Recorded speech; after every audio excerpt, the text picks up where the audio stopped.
Alors on revient au vélo, on l'a vu la semaine dernière, beaucoup de nouveautés technologiques pour améliorer les vélos. Romuald Bonan était déjà venu nous en parler, notamment pour les recherches de position sur le vélo. Mais aussi dans l'aérodynamisme et dans les roues, il y a beaucoup de travail. Et une entreprise française est leader du marché mondial. C'est un Français situé à Loriol dans la Drôme. Frédéric Renou et Olivier Robert ont rendu visite à cette entreprise.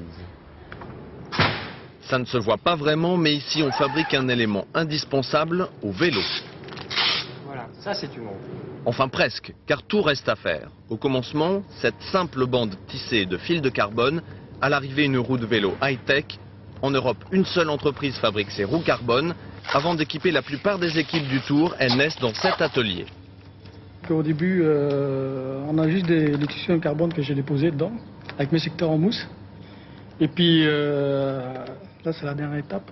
Donc à la fin, j'aurai une jante en carbone. Cette jante est ensuite chauffée, elle ressort du moule avec sa forme définitive. On fabrique ici 8000 roues par an, un artisanat de haute technologie. Au moment de concevoir une roue, le maître mot, c'est la performance. Une performance mesurée sur un curieux engin qui reproduit le déplacement réel de la roue. Verdict de la machine, les meilleures roues sont les roues carbone profilées parce qu'elles sont très légères, très rigides et aérodynamiques. 3 qualités indispensables pour comprendre un peu de physique. Vos coups de pédale produisent de l'énergie qui arrive au niveau de la roue. Là, elle se transforme en vitesse, mais une partie de cette énergie est perdue. Un gaspillage d'autant plus grand que la roue est lourde, souple et pénètre mal dans l'air. Le couplet gagnant, c'est donc carbone plus aérodynamisme. On peut par exemple à 40 km/h, sur une roue bien profilée, gagner 10% de la puissance à fournir pour maintenir cette vitesse de 40 km/h par rapport à une roue traditionnelle. Résultat des recherches, cette roue carbone profilée mais équipée de rayons, car légèreté et aérodynamisme sont surtout importants au niveau de la jante.